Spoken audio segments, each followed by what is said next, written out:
إن الله كان عليكم رقيبا يا أيها الذين آمنوا اتقوا الله وقولوا قولا سديدا يصلح لكم أعمالكم ويغفر لكم ذنوبكم ومن يطع الله ورسوله فقد فاز فوزا عظيما أما بعد فقد قال الله تعالى في الكلام المجيد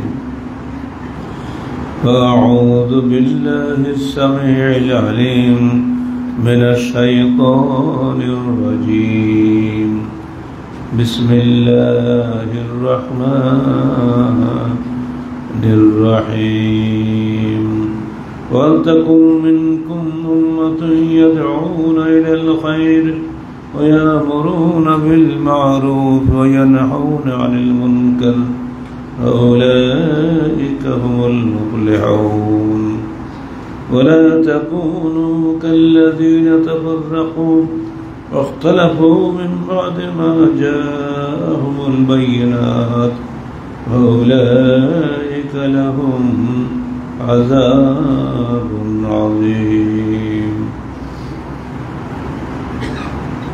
সূরা আলে ইমরান 104-5 আয়াত। যাবতীয় হামদ ও সানা আল্লাহ রাব্বুল আলামিনের জন্য এবং যাবতীয় দরুদ ও সালাত শেষ নবী মুহাম্মদ রাসূলুল্লাহ সাল্লাল্লাহু আলাইহি ওয়াসাল্লামের জন্য। আল্লাহ পাক মুসলিম উম্মাহকে পৃথিবীর শ্রেষ্ঠ উম্মত হিসেবে আখ্যায়িত করেছেন। এই শ্রেষ্ঠত্বের মাপকাঠি এই, যাতে মানুষ এর মধ্যে একটা দল সর্বদা মুসলিম উম্মাহকে শ্রেষ্ঠত্বের মর্যাদায় নিয়ে যাওয়ার জন্য প্রচেষ্টায় লিপ্ত হয়। কারণ শ্রেষ্ঠ মানুষ সর্বদা শ্রেষ্ঠ থাকতে পারে না, পরিস্থিতির কারণে, বিভিন্ন কারণে এই শ্রেষ্ঠ মানুষটি নিকৃষ্ট মানুষে পরিণত হয়ে যায়। এই শ্রেষ্ঠ মানুষগুলিকে শ্রেষ্ঠত্বের মর্যাদা সমাসীন রাখতে গেলে একদল লোককে সর্বদা চেষ্টা করতে হয়। সেই লোকগুলি হলো মূলত সংস্কারক, তারাই হলো সফল কাম। আল্লাহ বলছেন, তোমাদের মধ্যে একটা দল থাকা আবশ্যক যারা সৎ কাজের আদেশ দেবে ও অসৎ কাজে নিষেধ করবে, আর তারাই হলো সফল কাম। সফল কাম দলভুক্ত হওয়ার জন্য প্রত্যেক মুমিনকে চেষ্টা করা উচিত। হাদিস বাংলাদেশ এই প্রচেষ্টা চালিয়ে যাচ্ছে সর্বদা, যাতে বাংলাদেশের বিভিন্ন গ্রামে গ্রামে, প্রত্যেক অফিসে, সর্বত্র যেখানে আমরা বসবাস করি সেখানে সবসময় একদল লোক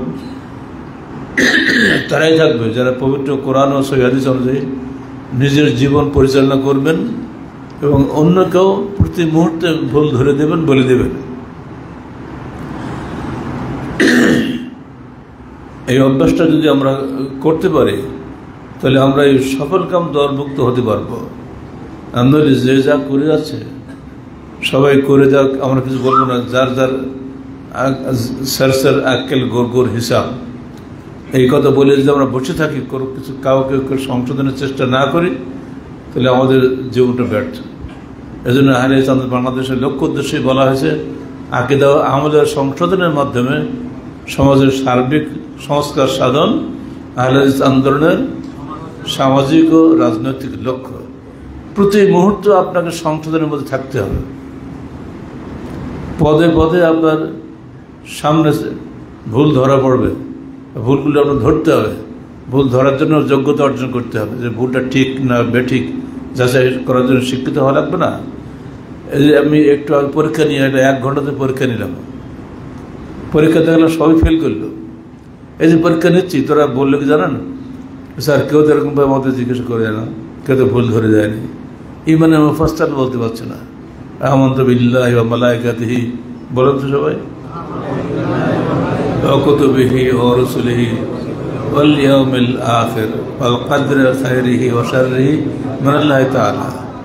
আমরা এই সঙ্গে যোগ দেওয়াল বাসে বাদাল মত, তাই না? এমল আখেরও যা বাসে বাদাল মত তো তাই রিপিটেড। অথচ যত আমরা একবার বলেই ফেললো, অথচ বাঘ মারলো, এই তো জন্মগত আহ্লাদিস সব। আমার খালি আহ্লাদিস কিন্তু জানে না কিছু, এখন বয়স হয়ে গেলে মুখস্থ হয় না, কি বিপদ। সঠিকভাবে বলতে পারে না, বাংলায় বলেন সেখানেও ভুল করে। তাহলে আপনি যদি একটা বলতে না পারতেন, মরার পর কবরে গিয়ে 3টে প্রশ্ন করে তো উত্তর দেবেন কেমন করি? বাংলা 3টে প্রশ্ন কি? মার রব্বুকা ওমা দীনুকা ওমা হাযাল্লাযী বুইসা হাযার রাজুলুল্লাযী বুইসা ইলাইকুম। তোমার রবকে, তোমার দিন কি, তোমার কাছে যে লোকটাকে পাঠানো হয়েছিল এই লোকটা কে? এই 3টে প্রশ্নের জবাবটা দিতে হবে। এটাও আমরা জানি না। আর তুমি একটু না জানলে তো সব কবরকে তো সব ভুলে দেবো। সালে সব মরে গেছে, এখন কবর যে কি বল চালে জানে, আমার খবর রাখি? আমরা উপরে বাড়িতে হদ্দম বক্তৃতা করলাম, চিৎকার কতই করলাম, কিন্তু আসল কাজ তো ওনার হাতে শুরু হয়ে যাচ্ছে। যে মরবে, মরার পর তো কেমন শুরু হয়ে যাবে না? বা মাতা ফাঁকা কামত কেমত, যে মরে গেলে তার কেমন শুরু হয়ে গেল। অতএব চেষ্টা করেন, ছোটোখাটো বিষয় মনে করবেন এগুলা। MA পাস করেছেন, কামাল পাস করে সব, মানে ডিগ্রি সব শেষ, কিন্তু আসল ডিগ্রি নেই, সব ব্যর্থ হয়ে যাবে। বাড়িতে মহিলাদের মিটিং করার জন্য, মহিলা সংস্থার বৈঠক করার জন্য প্রতি সপ্তাহে তালিম দেওয়ার চেষ্টা করুন, যাতে আপনার স্ত্রী, আপনার মেয়ে যেন জাহান্নামী না হয়। তাদেরকে তো শিখতে হবে, তারা তো আমারই সন্তান, আমারই মা, আমারই স্ত্রী, সবই তো আমার সংসারভুক্ত। তাদের একটা দায়িত্ব আমাদের প্রত্যেকের ভাইয়েরা আছে, প্রত্যেকেরই সংসার আছে। ও আনফুসাকুম ওয়া আহলিকুম নারা, তোমরা নিজেদেরকে এবং নিজেদের পরিবারকে জাহান্নাম থেকে বাঁচাও, আল্লাহ তো নিজেই বলে দিচ্ছে। অতএব প্রশিক্ষণে যারা আমরা আসছি, আমরা যেন শিখছি, উপকৃত হচ্ছে, জানা জিনিস নতুন করে শিখছি, জানা জিনিস নতুন করে শিখছি। তাই একদম বলেই ফেললো, এই যে স্যার আপনি জিজ্ঞাসা করছেন, এতে আমাদের শেখা হয়ে যাচ্ছে। জিজ্ঞাসা করার লোক তো নেই গ্রামে। আমি বড়, মানে বড় মৌলানা, আমি খুতবা দেই, আমি তারাই পড়াই, আমি ইমামত করি, সব আমি করি, আমাকে ভুল ধরে না। ভুল ধরে না বলেই তবে ধ্বংস হয়ে গেছি। ধরতে হবে, সেটা বুদ্ধি দিলাম যে আপনি যে শাখা আপনার আছে, নিজে তো সবসময় শেখাচ্ছেন, বলে দেখো তোমার একটু আমার প্রশ্ন করো, আমার একটু ভুল হয়ে যায়, কি দেখি বই তো সামনে আছে, বই দেখে যে কোনো প্রশ্ন করবে, আপনি উত্তর দেবেন। আর পারলে না, লজ্জা করবেন না, দেখার আগে পারলাম না ভাই, তোমরা ভুল ধরো, আমি কিন্তু পারলাম না, ফেল করলাম, আগামী সপ্তাহে ভালো করে মুখস্থ করে আসবো। যদি সভাপতি নিজে যদি বলে ভাই তোমরা আমার ভুলটা ধরো, তাহলে তো সবাই ভুল ধরো, তাই না? আর সভাপতি যদি আত্মহংকার করে, আরে আমি কিন্তু সবচেয়ে বেশি জানি, আমি তো সভাপতি, খামকে ধরতে যাবো কেন? এটা হবে না। শেখার জন্য নিজেকে এগিয়ে আসতে হবে। আর আসর ইন্নাল ইনসানা লাফি খুসর ইল্লা আল্লাযিনা আমানু, আছে না? 4টে গুণ না থাকলে প্রত্যেকটা মানুষ আমরা ক্ষতিগ্রস্ত। প্রথম হচ্ছে জেনে বুঝি ইমান। এই জানা বোঝাটাই হচ্ছে একটা ইমানে মুফাসসাল, ইমানে মুজমাল। এদের ইমান, এই সংজ্ঞা যদি আমরা না জানি, জীবনটা ব্যর্থ না। আর ইমানের একটা অংশ যেটা, আমার মৃত্যুর পরে আমার কবরে কী কী প্রশ্ন হবে, এগুলো ইমানেরই অংশ। এর জন্য কোনো বড় ডিগ্রিদারি হওয়া লাগবে না। এগুলো আপনারা নিজে শেখান এবং নিজের পরিবারকে শেখান। আর সংগঠনে বসে বলে ভাই তুমি আমাকে প্রশ্ন করো, তাহলে আমি টাইট হয়ে যাবো। আন্দোলনে কেউ সারা জমকালে সভাপতিই থাকছে, কিন্তু উন্নতি হচ্ছে না। উন্নতি হচ্ছে না কেন? ওই যে নিজে আঙুল ঘুরেছে, নিজের ভুলকে ধরে দেয়নি।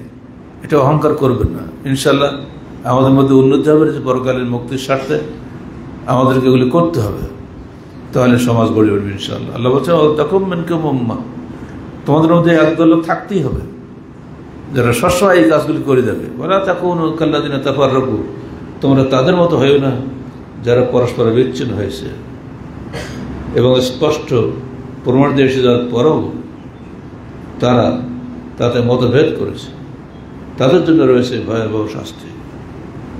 স্পষ্ট দলিল এসে গেছে, অথচ আপনি মানছেন না, কারণ আমার মযহাব এটা নেই। স্পষ্ট দলিল আছে রফুল আদানের, আপনার মযহাব নেই, আপনি করলেন না। এই মুসলিমদের বহু দেখছে, আপনি সালাত আদায় করছেন, নিচে হাত বাঁধতেছেন, রফুল আদান নেই। আপনার সামনে সব মুসলিম মৌজুদ আছে, সারা জীবন ধরে সালাত আদায় করছেন, দাড়ি পেকে গেছে, মেহেন্দি দেওয়ার কথা মনে থাকে ঠিকই, কিন্তু আমার আমল তো ঠিক হচ্ছে না, তার উপায় কি? একটা দলিল আপনার, যেমন হুজুরা কি কিছুই বোঝে না? হুজুরা সব বোঝে, কিন্তু আপনি তো বুঝলেন না। এখন দলিল স্পষ্ট, সালাতুর রাসূল পড়েন, প্রত্যেকটা বিষয়ের হাদিসের নম্বর, অধ্যায় সব দেওয়া রয়েছে। সালাতুর রাসূল পড়লেই আপনার কাছে অন্তত সালাত সম্পর্কে স্পষ্ট আইডিয়া হয়ে যাবে না, কিন্তু আপনি পড়বেন না। যেহেতু ওটা গালেব সাহেবের লেখা, উনি আমার মজাবের বাইরে লোক, ওনার বই পড়বে কেন? এই যে হিংসা, এর ফলে আপনি নিজে শিখছেন না, আর অন্যকে সংশোধন হওয়ার সুযোগটাও দিচ্ছেন না। এটা করবেন না। আমাদের প্রত্যেকটা মুসলমানের মধ্যে একটা না একটা দল আছে, দল ভাঙছে, দল করছে। আপনি বায়াত করলেন, সংগঠনে আসলেন না, এবার আপনি বায়াত ভঙ্গ করলেন, আলাদা দল কায়েম করলেন, অথবা চলে গেলেন। কোন যুক্তি দিলেন? আপনি বললেন এই যে দল ভাঙা করা, এটা একটা সিস্টেম, ভাঙা করা একটা সিস্টেম না। হাদিসটা সবসময় আমাদের রাখতে হবে যে 3 জন লোকের ব্যাপারে আল্লাহ পাক কোন হিসাব নেবেন না, সরাসরি জাহান্নাম। 1 নম্বর হচ্ছেন ওই ব্যক্তি যিনি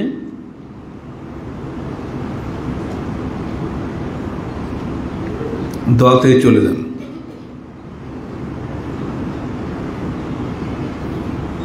যতক্ষণ ফিরে না আসে আল্লাহ পাক তাকে ক্ষমা করবেন না। তারপর ওই মনে গোলাম যে পালিয়ে যায় মনে বেরকে না বলে। তারপর ওই মহিলা, যে মহিলার স্বামী প্রবাসে থাকে, তার ভরণ পোষণের ব্যবস্থা সে করেছে, এ সত্ত্বেও সে মহিলা নিজের সৌন্দর্য প্রদর্শন করে বেড়ায়।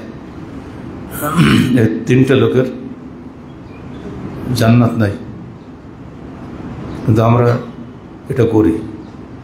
খুবই সহজ বিষয় মনে করে, হালকা বিষয় মনে করি। এগুলো করবেন না।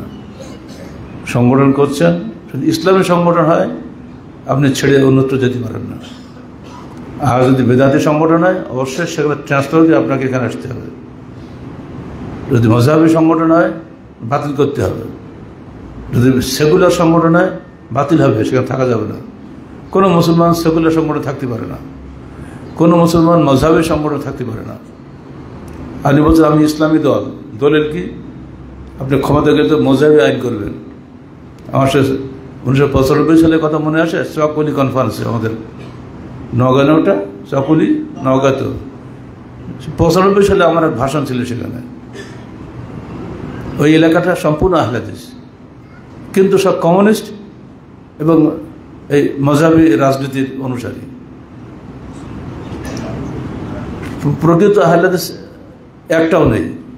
রমাদান সবাই কমিউনিস্ট, মানে সিরিয়াস কমিউনিস্ট, আল্লাহ নেই, অবশ্য বড় আহলে হাদিস। তো সেখানে আমি বললাম আজকে ভোটাভুটি করবো, আজকে ভোট না করে যাচ্ছেন আমি, এত ভোটের শখ আপনাদের। আমি বললাম স্টেজে যারা আমরা আছি, আমরা সরকার, ধরেন বাংলাদেশের বঙ্গভবন, আমাদের পার্লামেন্টের কোথায় বঙ্গভবন না, ধরেন এটাই বঙ্গভবন। আমি এখন এখানে বক্তা, আমি প্রেসিডেন্ট, এরা আমি সারা জীবন তো থাকবো না, আপনাদের সমর্থন দরকার। বলুন আমি আইন করব, কিভাবে ভিত্তিতে করব? আল্লাহ নেই এই মর্মে আইন করব? সবাই বলছে না না ওটা হবে না। কেন? আল্লাহ কোথায় দেখতে পাই কেউ? আসলে নেই তো, না ওটা হবে না, ওকে মানে। তা আপনার কমিউনিস্ট বলেন কেন?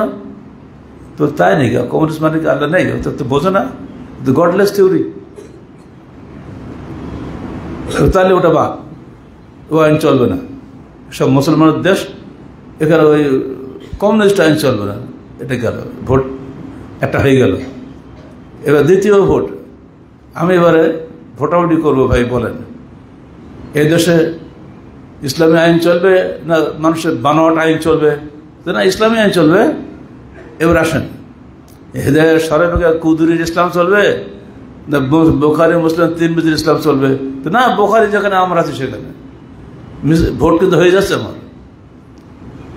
সমস্ত কনফারেন্সের প্রায় লাখো মানুষ বললেও হয়, সবাই এক বাক্যে বলে উঠল বুখারী মুসলিম যেখানে আমরা আছি সেখানে। হেদায়েত সরবরাহ কুদির দলে কেউ নেই। যারা এদেশে ইসলামী রাজনীতি করেন তাদেরকে আগে বলতে হবে আপনারা হেদায়েত সরবরাহ কুদির আইন করবেন, বুখারী মুসলিম 3 বুঝে আইন করবেন। হাদিস বাদ দিয়ে মুসলমান কখনোই মানুষের বনওয়াট ফেকার ফেঁচে ছুটতে পারে না। ছোট্ট ব্যাপার না। দেখেন মুসলমান আপনারা সবাই, আমরা যারা এখানে আসি, আমরা আলহামদুলিল্লাহ আমাদের ইমানে কোনো গলতি নাই, কিন্তু আমলে গলতি আছে। আমরা সবাই এখানে সালাত পড়ছি এক একজন এক এক তরিকায়। এজন্য যারা হজে যায়, আমি বলি ওটা চিড়িয়াখানা, কত ধরনের যে সালাত দেখা যায় সেখানে গেলে হিসাব নাই, চলছে। কেউ কারো নিষেধ করে না, বাবা ঝামেলার দরকারটা কি, কত রকম যে আছে গুনলে হিসাব করতে পারবেন না।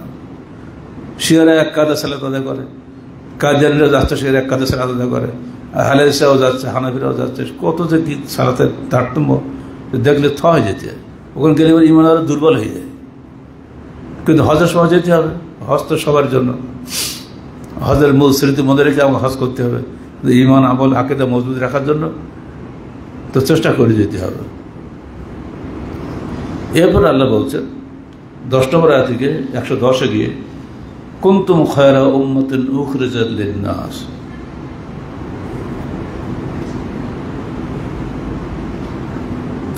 তোমরা শ্রেষ্ঠ জাতি, যাদের উদ্ভব ঘটানো হয়েছে মানব জাতির কল্যাণের জন্য। তোমরা সৎ কাজের আদেশ দেবে ও অসৎ কাজে নিষেধ করবে এবং আল্লাহর উপরে বিশ্বাস রাখবে। কুনতুম খায়রা উম্মাতিন উখরিজাত লিন-নাস তা'মুরুনা বিল মা'রুফ ওয়া তানহাউনা আনিল মুনকার ওয়া তু'মিনুনা বিল্লাহ। তোমরা শ্রেষ্ঠ জাতি, তোমাদের উদ্যোগ ঘটানো হয়েছে একটাই কারণে, যে তোমরা মানুষকে ন্যায়ের কাজে আদেশ দিবে, অসৎ কাজে নিষেধ করবে। এটা খুবই কঠিন দায়িত্ব আমাদের সবার জন্য। এই দায়িত্ব পালন করতে গিয়ে আমাদের পূর্ববর্তী ওলামায়ে কেরাম নির্যাতিত হয়েছেন, পরীক্ষিত হয়েছেন, বাড়ি থেকে বহিষ্কৃত হয়েছেন, সন্তান হারিয়েছেন, সারা জীবন জেল খেটেছেন। ইমাম ইবনে তাইমিয়া জেলখানাতেই মৃত্যুবরণ করলেন।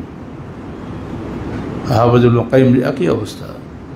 যত বড় বড় মুজাদ্দিদ, সংস্কারক, যুগশ্রেষ্ঠ মানুষ যারা, তাদের প্রত্যেকের জীবনে পড়লে হতভম্ব হয়ে যেতে, তারা কত কষ্ট করেছেন। কিন্তু আমরা আমাদের মনে কোন দাগও কাটে না।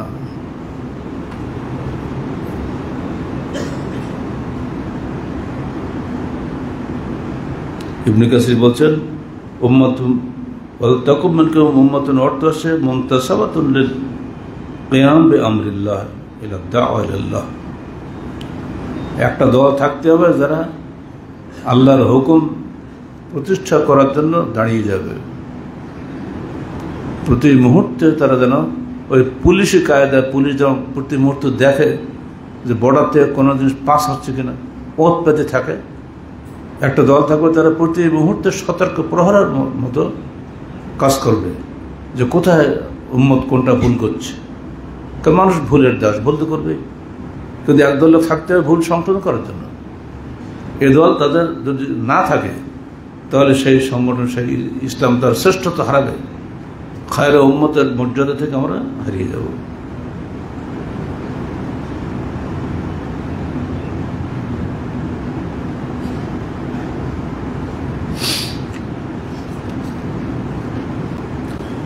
কয়েকটা হাদিস পরপর শোনাচ্ছি।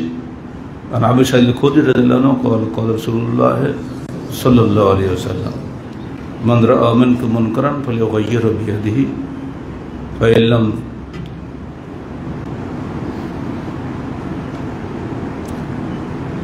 يستطع فبلسانه وإن لم يستطع فبقلبه ذلك أضعف الإيمان رواه مسلم وغيره من السنن।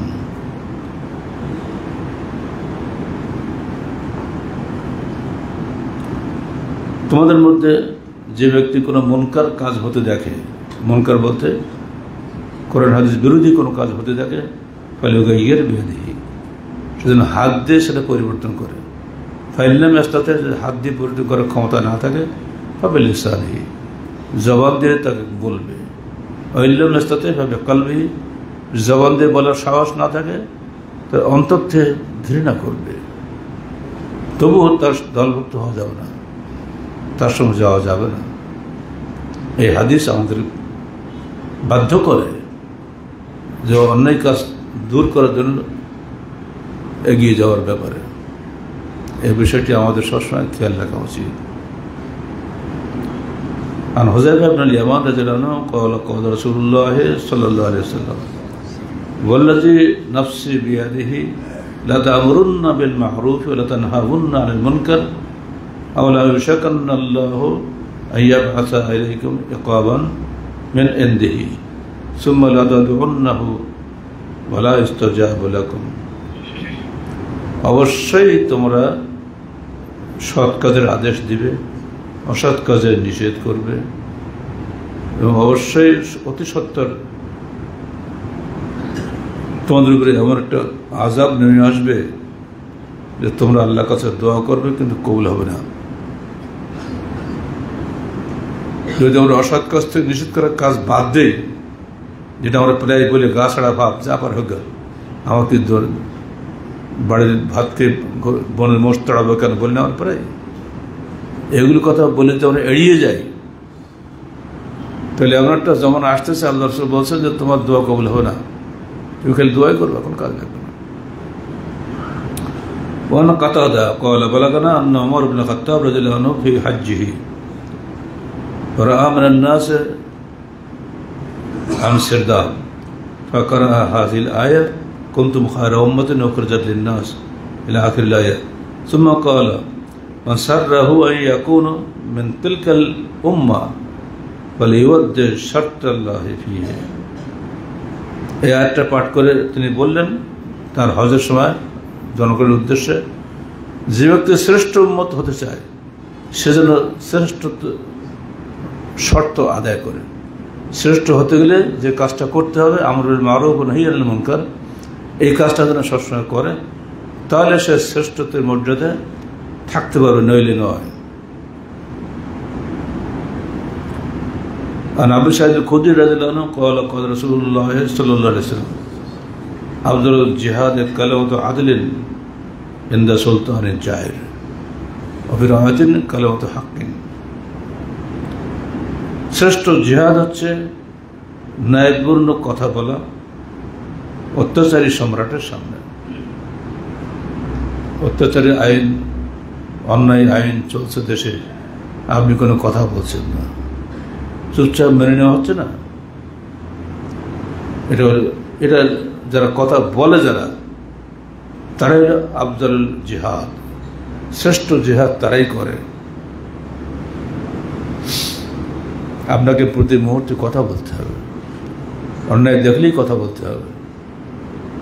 কথা বলা যে তরিকাগুলি বলা হলো, হয় হাত দিয়ে প্রতিরোধ, নয় জবান দিয়ে, নয় অন্তর দিয়ে। আপনাকে বলে যেতে হবে, কারণ আল্লাহ আপনার অন্তরে খবর রাখেন। ইন্নাল্লাহ আলাইহিম বিযাতিস সুদূর, আপনি অন্তর থেকে সাপোর্ট দিচ্ছেন কিনা এটা আল্লাহ সব জানেন। আপনি একটা ভোট দিলেন, একজন এমপি হলো, 5 বছর সারা এই সময়টায় যত আইন তিনি করবেন বা যত কাজ তিনি করবেন, এই কাজের মধ্যে নিঃসন্দেহে অনেক অন্যায় আইন হবে, কোরআন সুন্নাহ বিরোধী, সেগুলোর জন্য আপনি দায়ী হবেন। কারণ আপনি একটা ভোট তাকে না দিলে ওই লোকটা এমপি হতে পারত না, গোড়ায় কিন্তু আপনি। অতএব মাইয়াশফা শাফাআতান হাসানাতান ফালাহু নাসিবুম মিনহা, যে ব্যক্তি একটা নেকির কাজের সুপারিশ করলো সে তার একটা অংশ পাবে। সূরা নিসা 85 আয়াত। মাইয়াশফা শাফাআতান সাইয়্যাতান ইয়াকুল লাহু কিফলুম মিনহা, একটা মন্দ কাজে সুপারিশ করলে আপনি তার অংশ পাবেন। অতএব সাবধান। আর এই জন্য এগুলি থেকে আমরা নিষেধ করি। মূল ব্যক্তি যিনি, তার কাছে আপনি সরাসরি প্রস্তাব দেন যে মাননীয় প্রধান উপদেষ্টা আপনি এটা করেন, যেন আমরা করেছি, আপনি এটা করেন, এটা বাদ দিয়ে এটা করেন। এখন তো আধুনিক প্রযুক্তির যুগ হয়েছে, আপনি লিখে ইমেল করে তাকে পাঠিয়ে দেন। আমরা যখন বলেছি মাননীয় প্রধান উপদেষ্টা আপনার আমলে এই সিস্টেম পরিবর্তন করে দেন। এই গণতান্ত্রিক সিস্টেম, ভোটাভুটি সিস্টেম বাদ দেন। আর এতে অধিকাংশ লোক যা বলবে তাই ফাইনাল। এখানে দুটা শিরিক আছে, যে জনগণের সার্বভৌম ক্ষমতার উৎস, এটা শিরিক না? আল্লাহ তো সার্বভৌম ক্ষমতার উৎস। এখানে বলা হয়েছে অধিকাংশ রায় চূড়ান্ত। আমরা বলে কি ওহির বিধানে চূড়ান্ত, মিলছে কি? ওহির বিধান একদিকে আর পার্লামেন্টের রায় একদিকে, আপনি কোনটা মানবেন? এই যে মানতে চাচ্ছেন না, একথা আপনাকে জানাতে হবে যে আমিও জনগণের একটা অংশ, আমরা এটা চাই না। যারা করছে তারা জানুক যে একদল মানুষ আছে যারা এটা করে না। মানুষও জানবে, আল্লাহও জানবে। আপনি অন্তত যদি মৃত্যুবরণ করেন, আল্লাহ আপনার আমলনামা দেখবেন যে না, এই বান্দা অন্যায়কে সমর্থন করে নাই।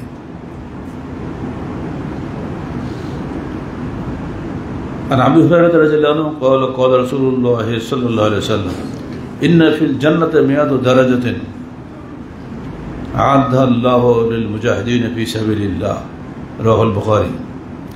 জান্নাতে 100 দরজা রয়েছে, অর্থাৎ 100 স্তর রয়েছে, যা আল্লাহ সৃষ্টি করেছেন, তৈরি করেছেন শুধুমাত্র আল্লাহর পথে যারা মুজাহিদ তাদের জন্য। আজকে আল্লাহর পথে জিহাদ করছে একদল মানুষ, সব আপনারা দেখতেই পাচ্ছেন। তারা মার খাচ্ছে, কিন্তু পাল্টা মারও দিচ্ছে, চুপচাপ বসে নেই। গাজাবাসীর দিকে একবার তাকান, প্রতিদিন তারা বোমার উপরে মধ্যে বলে বোমার মধ্যে বেশি আছে বললেও হয়। বোমা পড়েছে, কোলে বাচ্চা, বাচ্চা মরেছে, বাপ বেঁচে আছে। বাবা যাও, বা আল্লাহর কাছে তুমি জান্নাতে চলে যাও। কল্পনা করা যায়? এই দৃশ্য পৃথিবী দেখছে, কিন্তু ওই জালেমদেরকে সাহায্য করছে পৃথিবী, মজলুমদেরকে সে সাহায্য করছে না কেউ। আমরা মজলুমের জন্য দোয়া করি, আল্লাহ তুমি মজলুমদের সাহায্য করো, জালেমদের ধ্বংস করো। কিসের ড্রোন আর কিসের হামলা, কিসের বোমা? তোমার হুকুম হলে বোমা সব শেষ হয়ে যাবে, কিছুই করার ক্ষমতা দেওয়া থাকবে না ইনশাআল্লাহ। এই জুলুম যদি কালকে বাংলাদেশের উপরে আসে, তো আমাদের অবস্থা কি হবে চিন্তা করতে পারেন? এর জন্য আল্লাহ পাক বলছে, আমি হে আল্লাহর পথের মুজাহিদ, তোমাদের জন্য 100 স্তর রেখেছি। 100 স্তর জান্নাতে আছে মুজাহিদদের জন্য খাস করে। আল্লাহ পাক তুমি আমাদেরকে সেই স্তরগুলি একটা স্তর অন্তত আমাদের জন্য তুমি বরাদ্দ করো।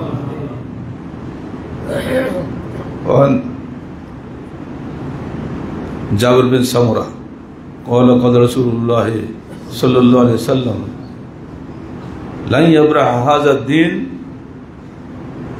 قائما يقاتل عليه إصابة من المسلمين حتى تقوم الساعة رواه مسلم।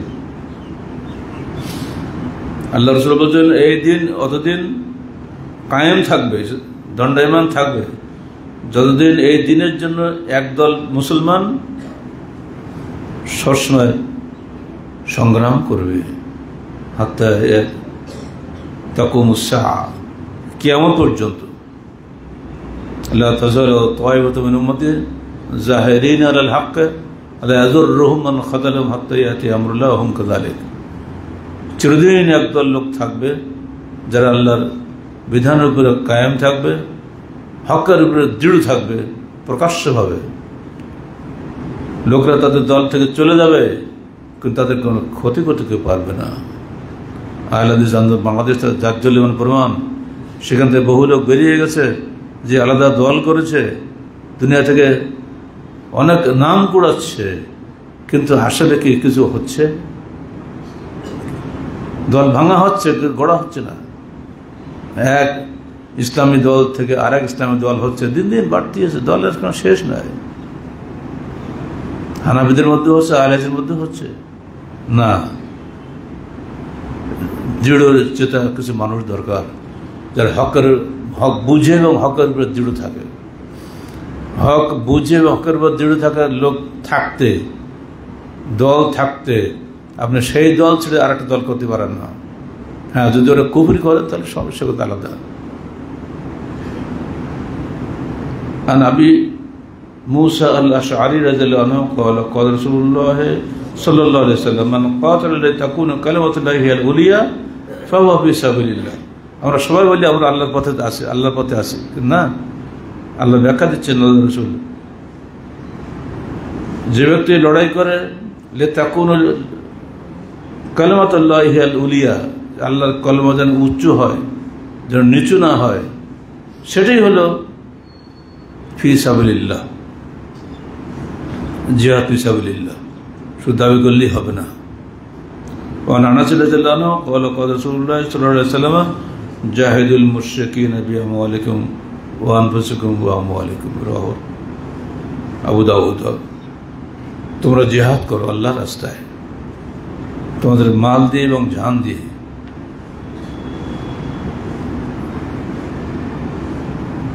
মাল দিয়ে কথাটা আগে বলা হয়েছে, মালের বেলায় আমরা কৃপণ, টাকা দিতে চাই না, মাল ছাড়া জিহাদ হয় না। যে আল্লাহ নবী আগে মাল বলেছেন, বিআমওয়ালিকুম ওয়া আলসিনাতিকুম, তোমাদের মাল দিয়ে, তোমাদের জান দিয়ে এবং তোমাদের জবান দিয়ে জিহাদ করো। আগে কিন্তু আনফুসাকুম আসেনি, আগে মাল এসছে, তারপর জীবন এসছে, তারপর জবান এসছে। অতএব মুমিনদের বসে থাকার সুযোগ নাই। পথে ঘাটে রাস্তায় চলার সর্বাবস্থায় একটা মুমিন আমর বিল মারুফ ওয়া নাহি আনিল মুনকারের অধিকারী, সবসময় সে হক কথা বলে। একটা ঘটনা আপনারা শুনে দিই। উমাইয়া খলিফা সুলাইমান বিন আব্দুল মালিক 96 হিজরি থেকে 99 হিজরি 3 বছর তিনি ক্ষমতায় ছিলেন। তার সময় একজন বিখ্যাত আলেম ছিলেন, তাকে শায়খুল মদিনা বলা হতো। খুব জবরদস্ত আলেম ছিলেন। তাকে একদিন উনি দরবারে ডাকালেন, ডাকে তাকে 3টে প্রশ্ন করলেন। সেই প্রশ্নগুলো আপনার মনে রাখেন এবং মুখস্থ রাখেন। কাইফাল কুদুম ইনদাল্লাহ আলাল্লাহ, হে শায়খুল মদিনা, আমি আল্লাহর কাছে যাব কিভাবে? আপনার কি মনে হয় আল্লাহর সামনে কিভাবে দাঁড়াবো? জবাব দিচ্ছেন, আম্মাল মুহসিন কাল গায়েব ইয়াখদিমু আলা আহলিহি, যদি আপনি সৎকর্মশীল হন তাহলে আপনি আল্লাহর সামনে দাঁড়াবেন এমনভাবে যেমন অনুপস্থিত ব্যক্তি বহুদিন পরে তার পরিবারের কাছে ফিরে আসে।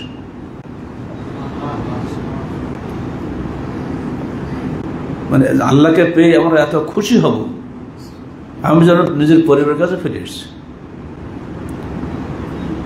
ওয়াম্মাল মাসিহ আল আহাবিক ইয়াকদুমু আলা মাওলাহ, আর যদি আপনি দুষ্কর্মী হন তাহলে ওই পলাতক গোলামের মতো হবেন যে বহুদিন পরে তার মনিবের কাছে ফিরে আসে। পালিয়ে ইসলাম দিন জেল থেকে তারা পালা যাবেন না, আবার ধরা পড়ে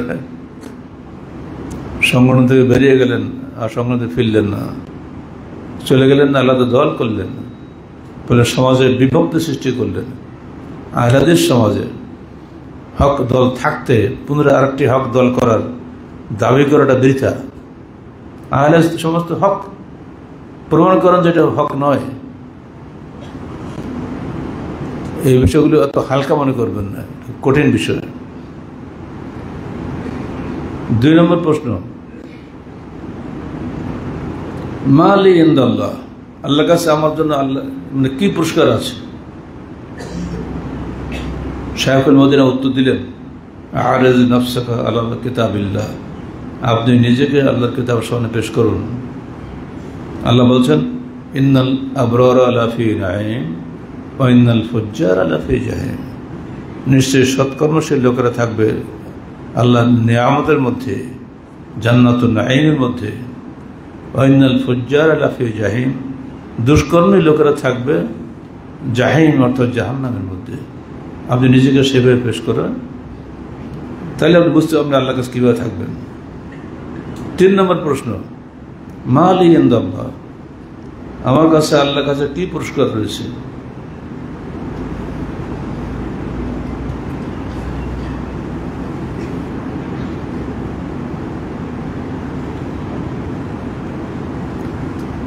প্রথম প্রশ্ন হলো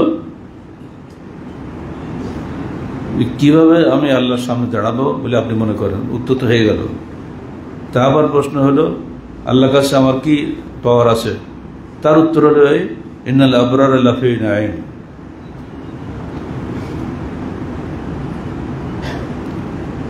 বলেই তিনি বললেন, দেখেন ইন্না আবাকা কাহারুন নাস বিসাইফ, আপনার যারা বাপদাদারা ছিল তারা কিন্তু তরবারির জোরে মানুষকে জুলুম করে ক্ষমতাসীন হয়েছে, অতএব আপনিও কিন্তু তাই।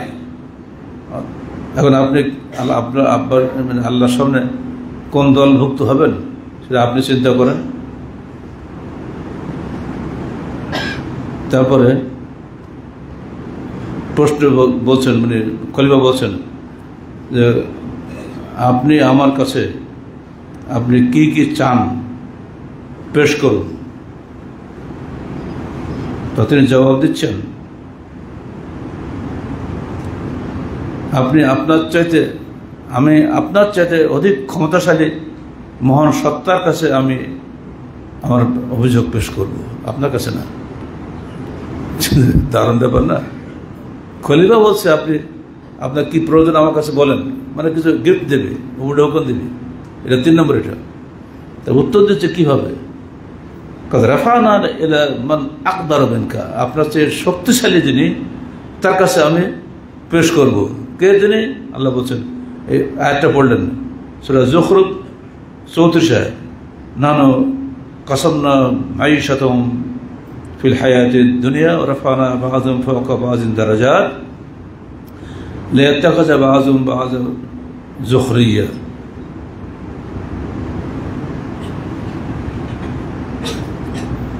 লিয়াত্তাখিযা বা'যুহুম বা'যান সুখরিয়্যা ওয়া রাহমাতু রাব্বিকা খায়রুম মিম্মা ইয়াজমাউন। সূরা যুখরুফ 32 আয়াত।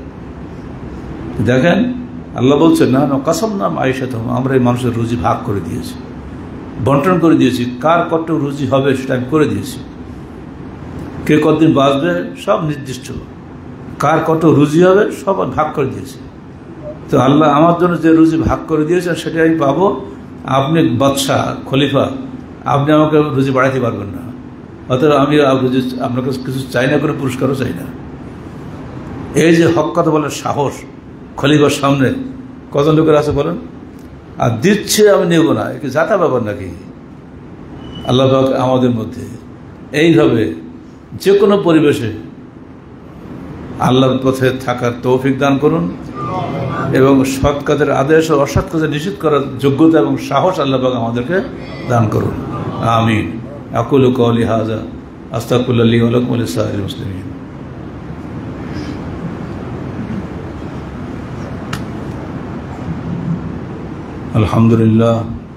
আলহামদুলিল্লাহ নাহমাদুহু ওয়া নাস্তাঈনুহু ওয়া নাস্তাগফিরুহু ওয়া নু'মিনু বিহি ওয়া নাতাওয়াক্কালু আলাইহি ওয়া নাউযু বিল্লাহি মিন শুরুরি আনফুসিনা ওয়া মিন সাইয়্যাতি আ'মালিনা মান ইয়াহদিহিল্লাহু ফালা মুদিল্লা লাহু ওয়া মান ইউদ্লিল ফালা হাদিয়া লাহু ওয়া নাশহাদু আন লা ইলাহা ইল্লাল্লাহু ওয়াহদাহু লা শারীকা লাহু ওয়া নাশহাদু আন্না মুহাম্মাদান আবদুহু ওয়া রাসূলুহু। إن الله وملائكته يصلون على النبي يا أيها الذين آمنوا صلوا عليه وسلموا تسليما اللهم صل على محمد وعلى آل محمد كما صليت على إبراهيم وعلى آل إبراهيم إنك حميد مجيد اللهم بارك على محمد وعلى آل محمد كما باركت على إبراهيم وعلى آل إبراهيم إنك حميد مجيد اللهم انصر من نصر دين محمد صلى الله عليه وسلم واجعلنا منهم واخذل من خذل دين محمد صلى الله عليه وسلم ولا تجعلنا منهم عباد الله رحمكم الله إن الله يأمركم بالعدل والإحسان وإيتاء ذي القربى وينهى